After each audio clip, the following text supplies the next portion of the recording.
Hello, welcome back. I'm.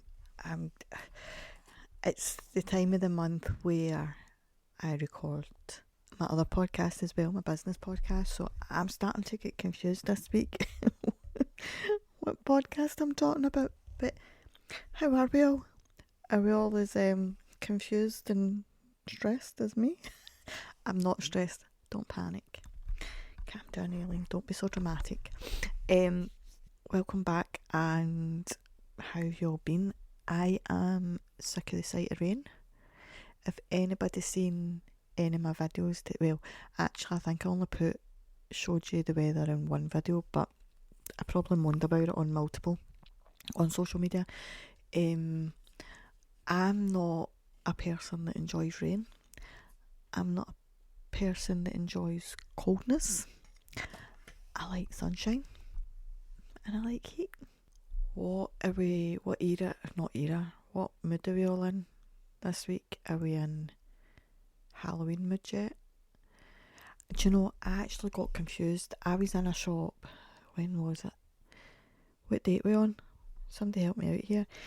Roughly about 2 weeks ago, so towards the end of September, I was in a shop and obviously all the Halloween stuff was out and all the sweets and whatever for the kids for trick or treating. To stock up, whatever, and that was fine. I'm sitting there thinking, I genuinely thought we were in the end of October, so I've gained a month, kinda, of such. I've also gained a day this week because I've been out a day ahead, and then I found out, so I thought yesterday was Wednesday, thought today was Thursday, then found out today was only Wednesday, which means I've got an extra day to, I don't know, do whatever I need to do.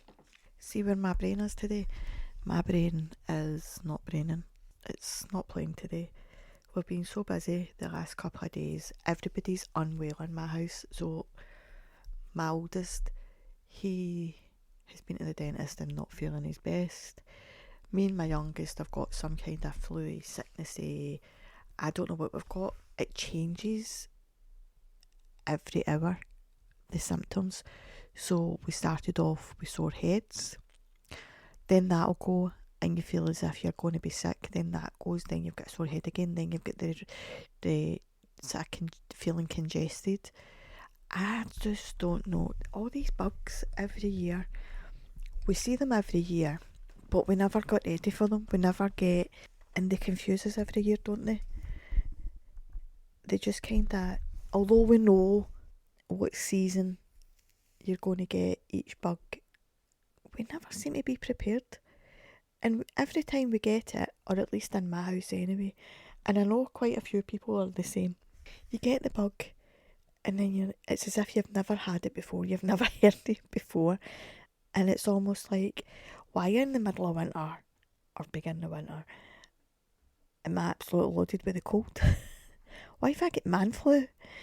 That would maybe be because temperature has severely dipped, although not quite so much, but yeah. We've just had a storm.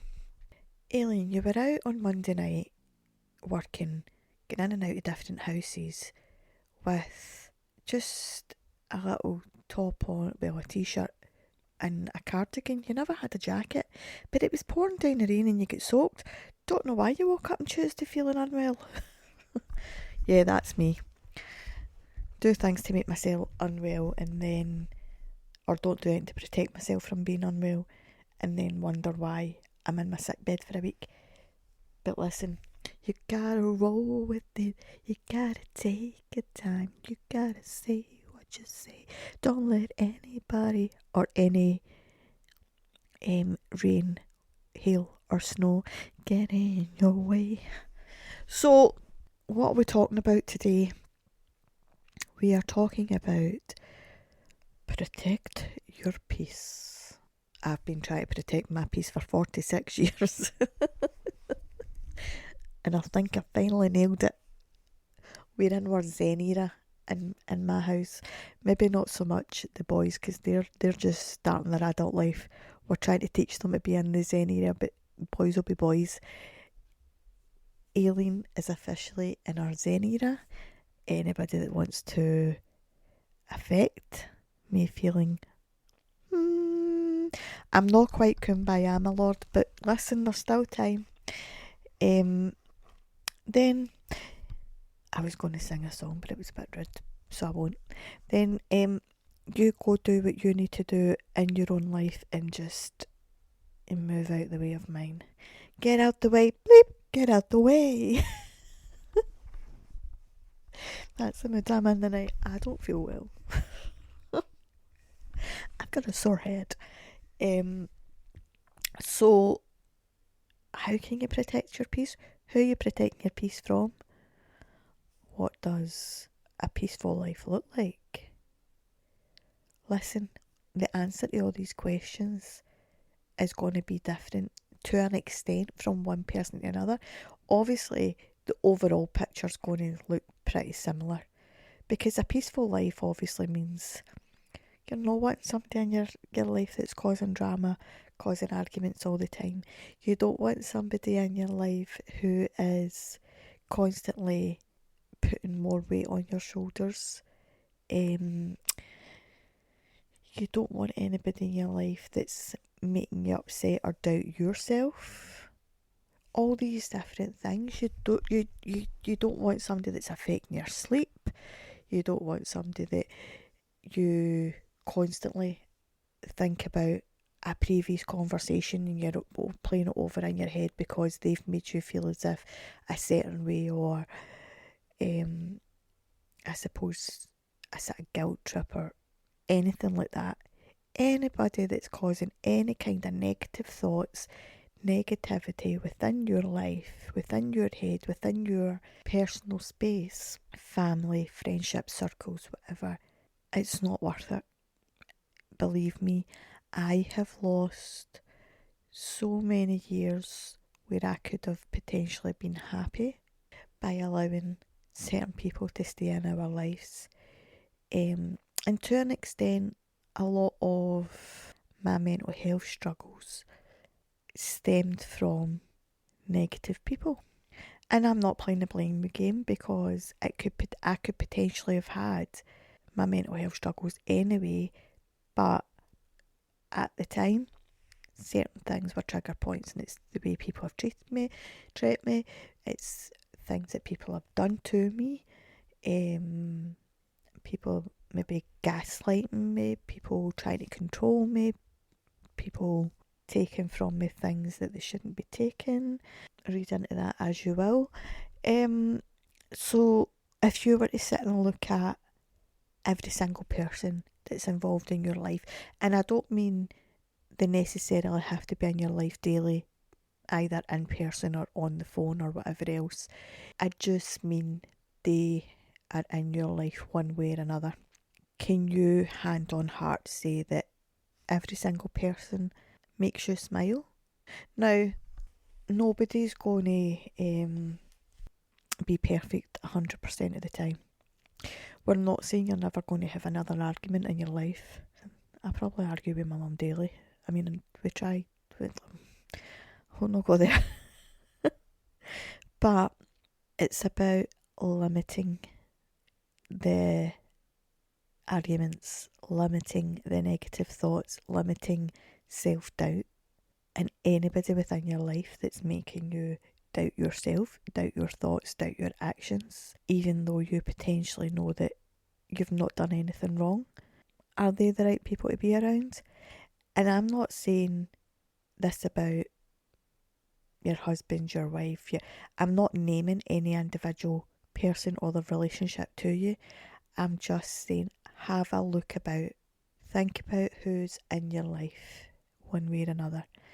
Think about the people that when you know that you're going to go and visit them, or you see they're phoning you, and you smile, or you don't roll your eyes, because that gives you a hint as to whether that person should be in your life or not. So I've had people in my life and it's not because they're bad people, we just grew apart.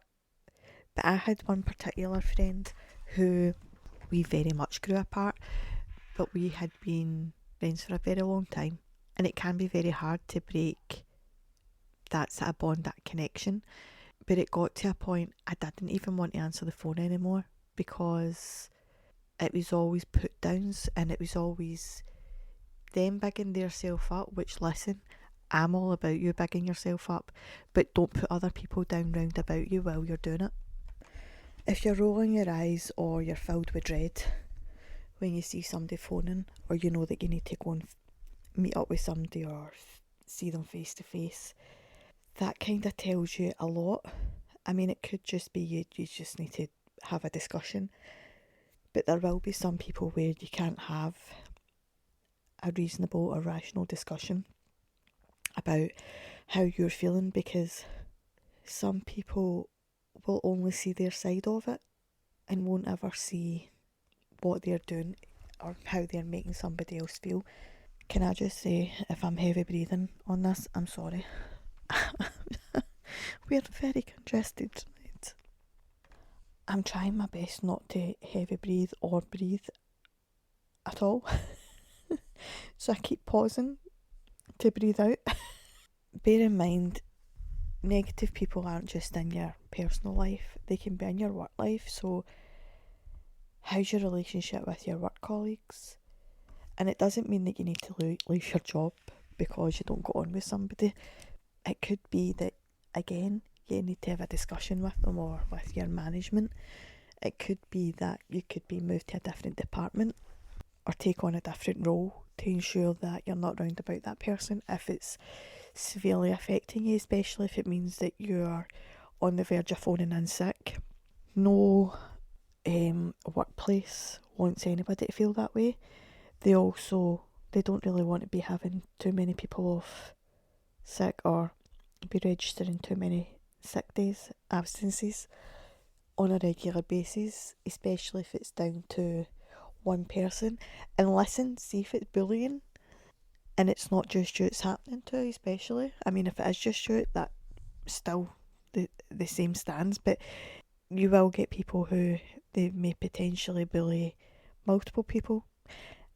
And a lot of the times bullying, and this isn't me giving them a green card or making excuses for them, but sometimes you'll find a bully is somebody who lacks any kind of self-worth, so they try and make other people feel bad to make them feel good, and that's not good. They need to work on themselves. They need to work on how can they make themselves feel better without making other people feel, I suppose, shitty. But you need to have a discussion with your team leader, your management, whoever it may be, your supervisor, to see how you can rectify the situation without you having to phone in sick or leave your job. And there's many ways you can do it. And if there's no HR department, because it might not be a big enough company and they don't know how to, you could suggest mentoring. See, that's because I'm not feeling well. You could discuss mediation with them. They can get an outside mediator, so that it's somebody who's completely impartial. They could take advice from an HR department elsewhere. There is private HR departments that are there for people who don't have an HR department.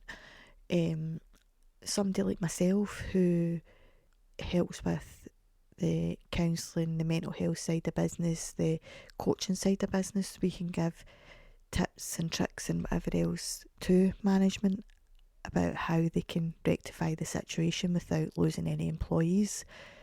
So there is ways round it, and it doesn't mean anybody has to lose out. If it is somebody within your personal life, I know it can feel a lot harder to deal with because they are so close, and that's probably why most of us keep certain people in our lives for longer than we potentially should.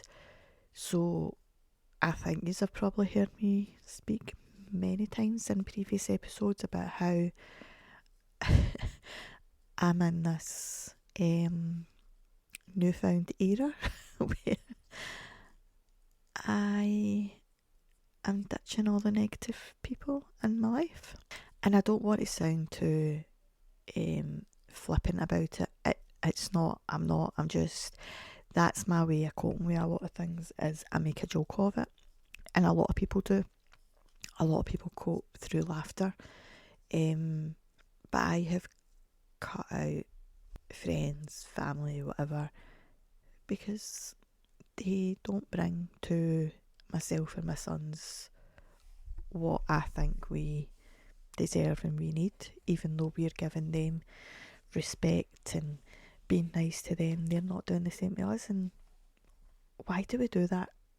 Like, why do we be nice to the bully? It's almost like you're being overly nice to try and get them to be nice to you. Having discussions with somebody who you feel is not giving back what you're giving out to them can be hard. And there is some people you might not be able to have that discussion with, and it might be a case of either just stop answering the phone, stop going to visit, these sort of things, stop fighting them over. It could be just cut ties. And again, there's people I've had to do that with, and there's people in my family I've had to do that with, and it's purely for the safety, the best, however you want to explain it, for both me and my sons.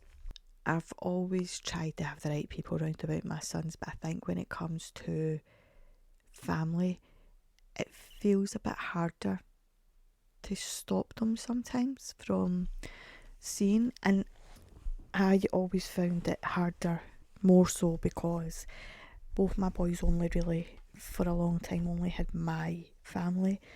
We did have my youngest son's granddad for a while, but he passed away quite a few years ago. So the majority of their life, they've only ever had my family. So cutting anybody from my family off and out of their lives felt as if I wasn't giving them a family. Does that make sense? And I had to work through that in my own head before I could actually take action. Certain situations meant that I had to take action. Other people, it was more a case of just working through it in my head and come to the realisation I know who needs to be in our lives and I know who doesn't. There's also the thing where, and I've said it many times and I've said it on here before, family isn't always blood. We have some friends around us who are more like family to us. They are the family that we chose than most blood family members. And I would rather have them in my son's life, in my life, than some family. My mum was at a wedding. Now, if any of my family's listening to this, you know, I'm not saying sorry because it's how I feel. Oh, I'll say sorry to the other listeners that don't know me. Dear me. Feels as if I'm always saying sorry and it's not even my fault. So anyway, my mum went to a wedding a few weeks ago. Me and my sons were invited to the evening, but I chose not to go because it was a family occasion and there was a lot of family members there that I chose not to spend time with. Anyway, there was a certain family member, she won't be listening to this, she probably doesn't even know this podcast exists, but anyway, she tried to add me on one social media platform, but not any others, even though I'm on all. But it was very much coming up to her being in the limelight. So we can understand why we were getting added on a certain social media site to try and encourage us to make our numbers up. Maybe, I don't know, listen, I don't know. Not spoke to the person for, oh God, about 18 years. Actually, that's a lie. I seen her at a wedding. No, never. I seen her at a funeral 13 years ago. But I think we passed pleasantries and then seen her at another funeral last year. I spoke to her for less than 30 seconds. So I said to my mum, went, Helen, because if you don't know, I don't call my mum, I call her Helen. One, because it annoys her, and two, because you'll find out in a different episode. Anyway, I said, Helen, she asks you why I've not added her yet, just tell her I'm very particular about the people I allowed on my social media. And although I was saying it as a joke, I was also being serious, because I don't add anybody who is not personally in our lives. Like, I've got, not that I put anything very personal on social media, I don't mean it like that. And there's not anything that I probably wouldn't tell somebody in the street. But I have always been and always will be very protective of my sons, and I don't care what age they are. I'll still always be very protective of them. So they are very private people, as am I. They don't. I'm not really allowed to put pictures of them on social media anymore because they're that bit older. They're going through a phase just now where I'm not allowed to talk about them. Not talk about them. I'm not allowed to put anything personal about them on, as in what they're up to.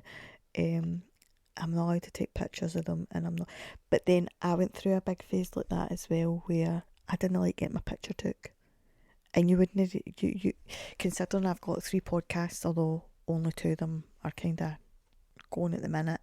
The other one it was supposed to come back this week, I think, but listen, we've all been ill. And I put a lot of videos on social media now, but that's because I need to for work, and I had to go through a lot of work on myself to get to that point where I could do that, because I hated having my picture took. So if you look at any pictures of me from, I would say, mid-teens to... Now, I stopped drinking in 2013, so probably around about then, 2014, something like that. Any pictures of seeing me, the majority of them, if not all of them, I'm drunk. And it's not because I drank on a regular basis. That was how irregular I took pictures of myself. Never, I wasn't one for taking selfies. Yeah, I was very self-conscious. You've got to also remember, for that whole period, I also had a severe eating disorder. So I had I had nothing in the tank. There was nothing about me that I liked or that I was positive about. I was going through a huge mental health crisis. And again, some of that stemmed from people who I allowed in my life. So I think that's part of the reason why I'm also so protective of my sons, is because I don't ever want anybody to make them feel that way, where they have nothing in the tank and they lock themselves away and maybe come to a point where they're almost not here anymore, or God forbid they aren't here anymore. So to protect you, protect your peace, protect your mental health, and protect your present and future, please have a look at who's around you. Please have a look at who's around your kids. And I don't mean that as in anybody's doing anything as in touching your kids or anything like that. I do not mean that at all, but I just mean that if somebody is not a nice person, you don't want your children to pick up on that, and learn from that, because you've also got to remember you've got that whole learned behaviour thing as well, especially if a child sees it from birth or toddler years or younger years, and they're watching it daily, weekly, whatever, all the way through life, to a point where unless you instill certain things into that child, they will see that as being normal. That's how you speak to people. Think of somebody who's in an abusive relationship, and it doesn't have to be physically abusive. It can be mentally, as in words, and whether it be the man to the woman or the woman to the man, sometimes that's carried on to the next generation because they've watched that all their life, so they think that's how you talk to a partner. They think that that's how you talk to people who you, in inverted commas, care about, or, and again, in inverted commas, love. That's how you show affection. You tell somebody they're fat, they're ugly, they're worthless, they're this, they're that, they're the next thing, nobody will ever love you. All these things, listen, had it all. Luckily, I have now come out the other end of it. But again, took me a long time. Very, very, very long time. Which is why I'm so passionate about mental health. I'm so passionate about helping others. And I'm also quite passionate about the fact that a lot of people think that domestic abuse and domestic violence is only male on female. Now, it isn't. And And I don't know if it's because I'm a mum of boys, I always feel as if I have to make sure that people know that it's also female on male.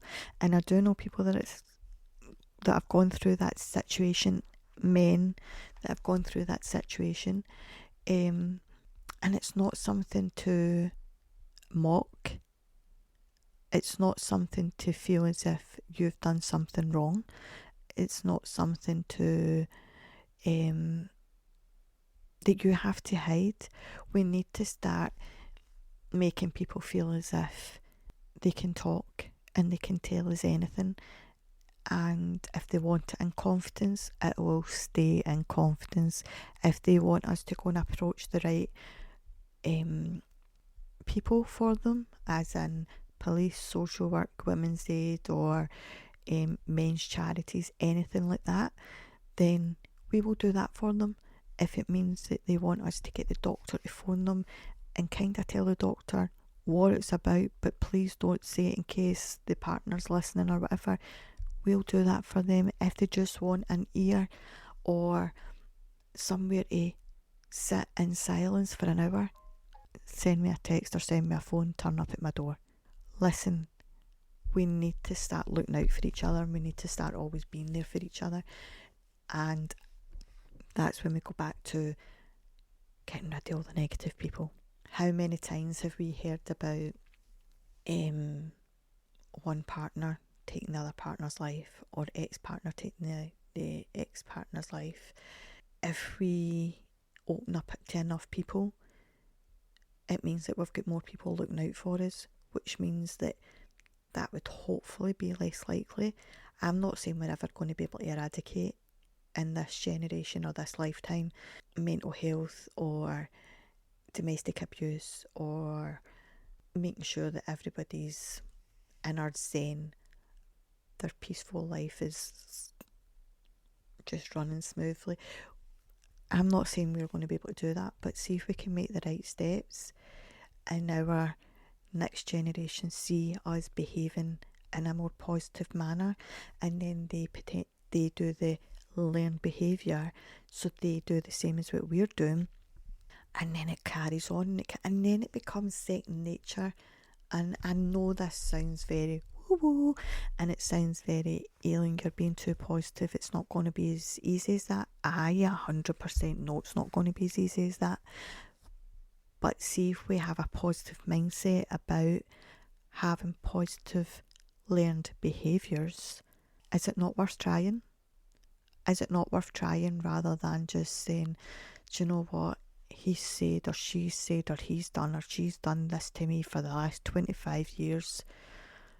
I've got no fight left in me, or I can't even be bothered arguing with them about it, or how am I meant to get rid of them?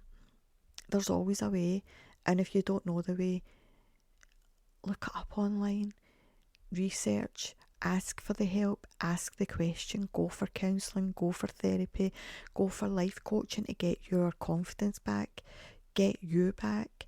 Think back to when you were 10 years old, 15, 25.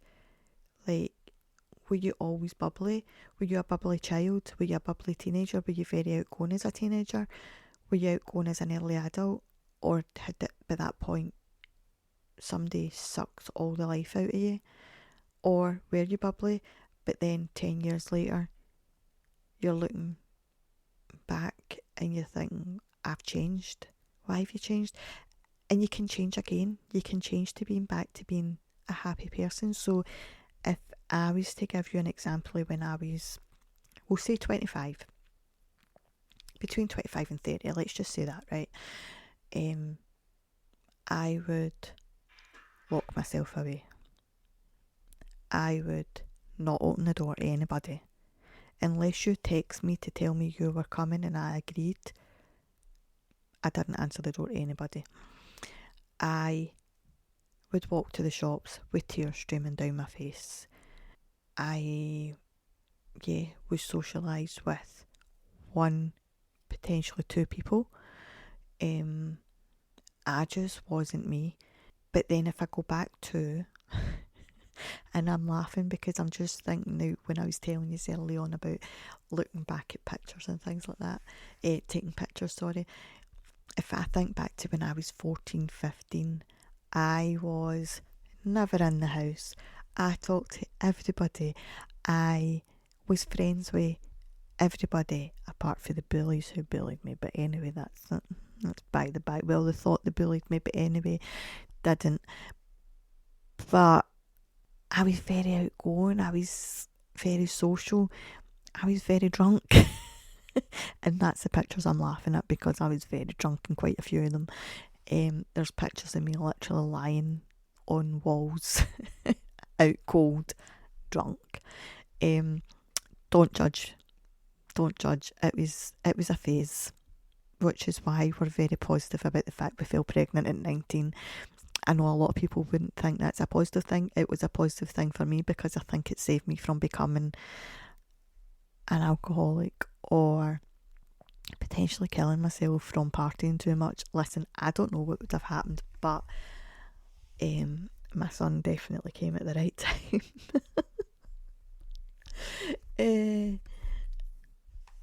And listen, being a mum has been my best experience in life. I'll never ever say otherwise. There'll never be an experience. Well, it won't top it, but I think on par with it might be when I become a grandparent, if I become a grandparent, because I'm not going to put pressure on my kids that they must give me grandchildren. It would be nice. Although I did tell them for a long time, don't have kids. But that was more so because I want them to live their life to the full as they want. Listen, I just want them to have the best life, best experience in life and have a positive life. And do everything they want to do. I'm not saying I didn't do everything I wanted to do. I became a mum. That was my one thing. That was my one thing I ever knew I definitely wanted to do, and I fulfilled it twice. So yeah, but let's try and make our lives positive, and especially for our kids. Let our kids see positive, happy us rather than unhappy, being walked all over, or like I said, throwing your phone to the side because you don't want to answer the phone to somebody because you know it's either going to be them putting you down or all about them and you can't get a word in. I mean, I've had phone calls with people who are no longer in my life anymore, but you're literally on the phone for an hour. They've not stopped talking for that full hour, talking about themselves and making you feel a bit crap about you because they've made a couple of derogatory comments about you in your life. Then once they've finished saying what they've had to say about you and their amazing life, it's alright, okay, I better go now. And you're sitting, you're like, oh, but I did actually have something I wanted to tell you, but I guess I'm not saying that today, no. Do you know, or people that just turn up at your door because they want money off you, they want to borrow money that you never get back. And if you don't give them the money, then you basically get a kicking or you get abuse. So yeah, let's eradicate that kind of lifestyle and see all the negative people. If they don't want to change, let them all live their negative life together, and let's all us be in my wee bell tent singing Kumbaya, my lord. I mean, I'm making a joke, but I'm not making a joke of hymns or anything like that. I'm just making a joke of me. It's about, you can make light-hearted fun without actually making fun of what people believe. So let's all meditate together. Let's all put our hair in messy buns and embrace it. Listen, I'm all for the messy bun. I'm sitting with a messy bun in the now that's actually giving me a sore head. So yeah, I'm going to kind of end that part of this episode there. I may continue this one next week actually, because I think there's quite a lot more that we can talk about. The whole, I'm not saying the Zen life, but protecting your peace. Let's look at different ways of doing things for you. What can you do for you? And I've probably spoke about it before, but it's something that there's not enough times that you can say be positive. There's not a limit as to how positive you can be. I mean, I get some people are like, oh my god, she's smiling again, she's positive, she's too happy. And if you bump into me at 8:30 in the morning, I would feel that way if you were very hi, because people, my brain doesn't wake up to at least 11 o'clock in the morning. I do work before that, and I do my job properly. But if you want a personal conversation with me at that time in the morning, you need to do all the talking, and I need to let my brain wake up. Something will make my brain go, oh, I just heard her saying something that I'm interested in, or him. Not many males I talk to these days at the minute, but listen, we're working on changing that. That's another story, that's for another day. I maybe told you a bit about that last week. Listen, I don't even know what I tell you anymore. Probably give too much information away. So, has anybody else changed the lifestyle, or changed who's in their life, or changed their job, or changed anything to protect their peace, or protect the peace of their children or their family? It'd be interesting to hear your story. It really would. I'm all for it. Listen, I've always said I'd be happy on a farm. I would be happy on a farm as long as there was no sheep. I'd be happy on an island, just me, myself, and I. But I would need my sons with me. I couldn't be without my sons. And how do I get to Asda in my does Deliveroo go to islands with just one person? Any Deliveroo people got speedboats? Listen,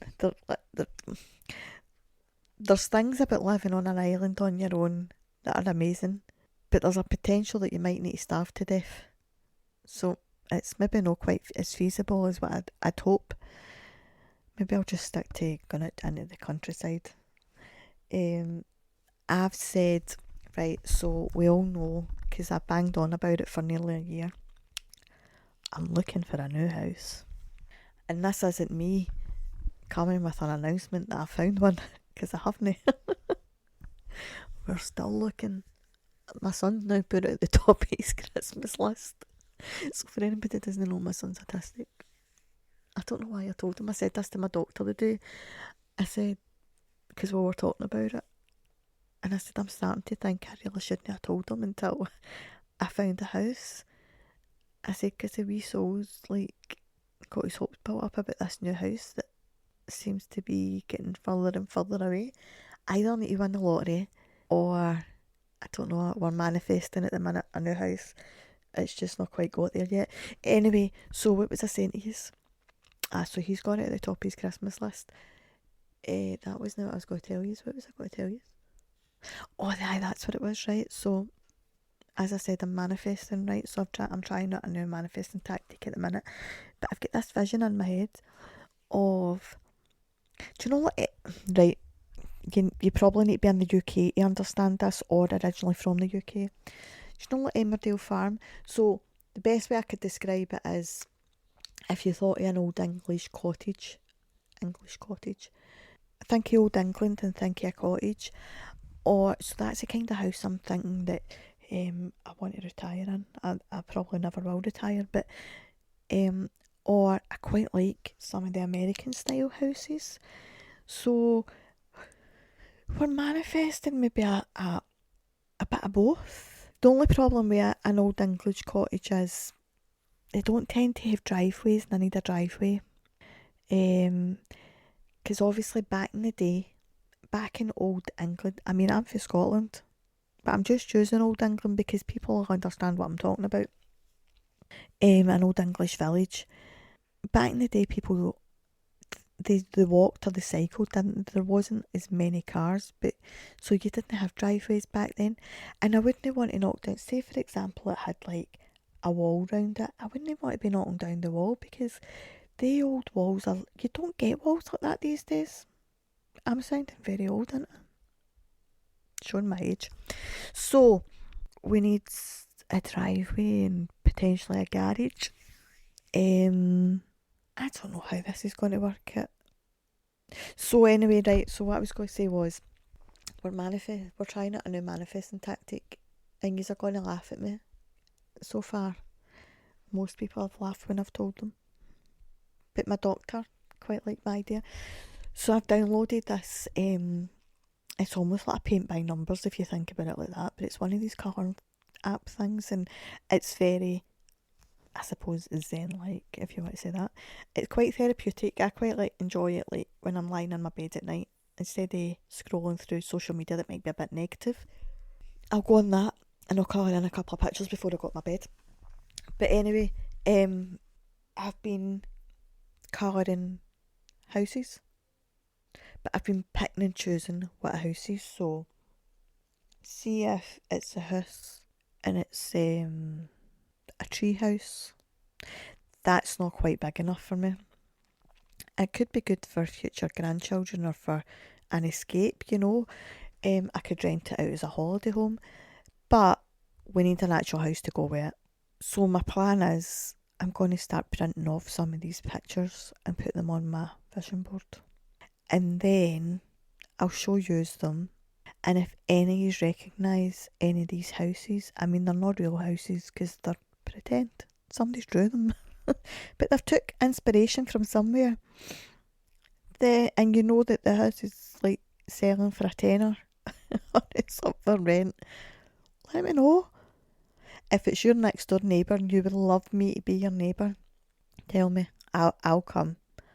I mean, I'm limited to where I can move to at the minute because I've got one son at college and one son that works, and he enjoys the job and enjoys the people he works with, so I don't really want to mess that up for him.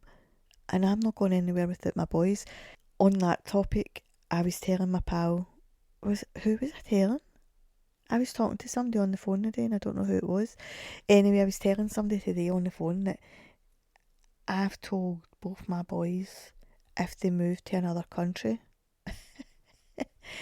we're coming too. Me and your brother are coming with you. So every time I say it to my oldest, he's like, Mum, no you're not. And I'm like, oh yes I am. You are going nowhere without us. No. And that's not a control thing. It's just that we're very close as a family. And listen, none of my boys would want to go without the other.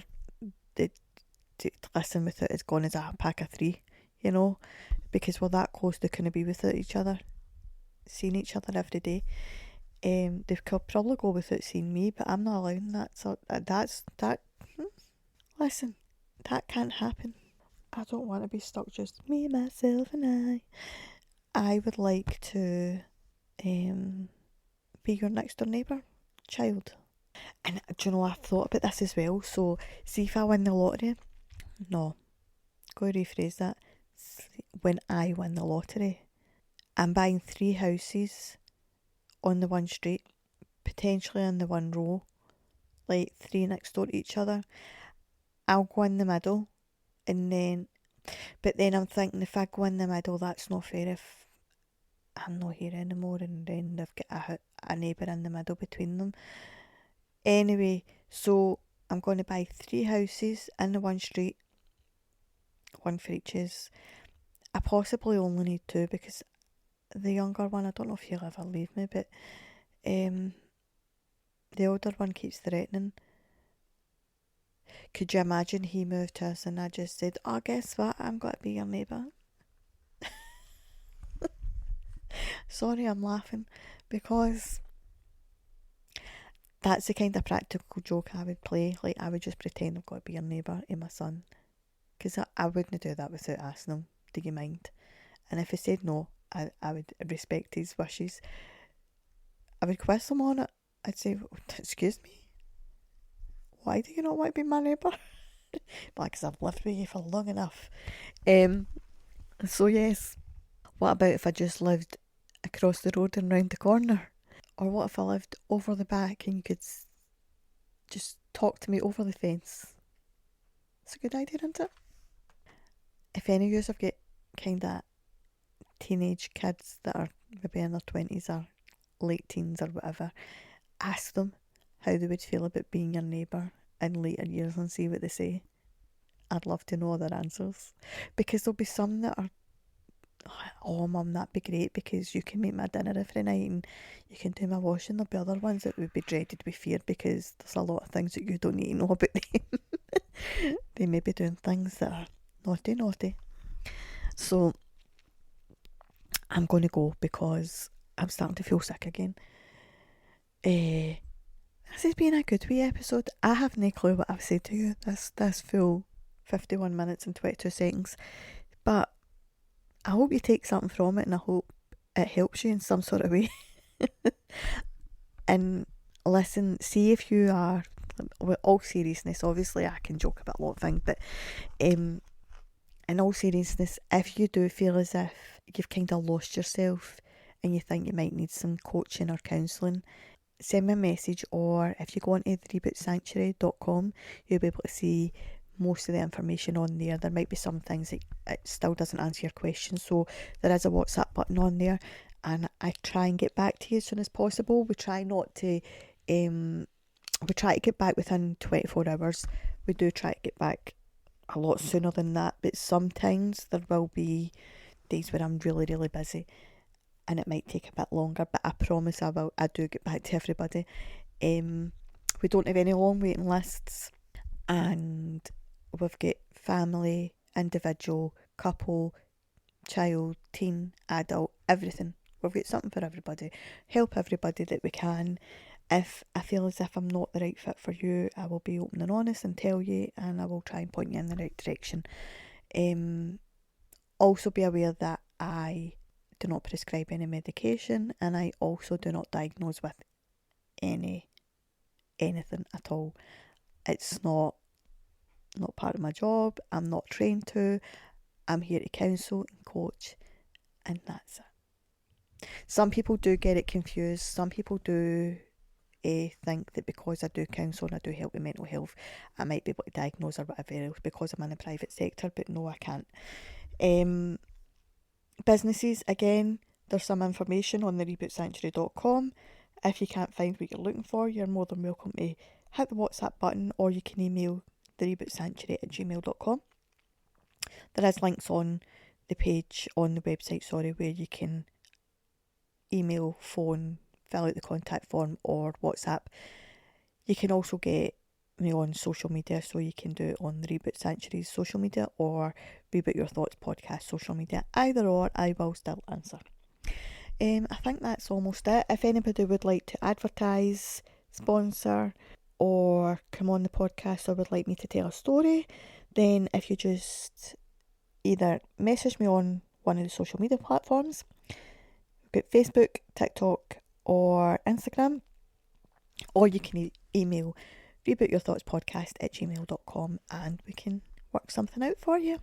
But for now, I am going to go edit, upload, and probably go to my bed. But as I said, I hope you have enjoyed this episode. No clue what I've spoke about because I've had to keep pausing because I can't breathe. I feel as if I need an oxygen tank. I think I might also need a sick bucket, and the next 2 days for me are absolute manic. Yay, go me!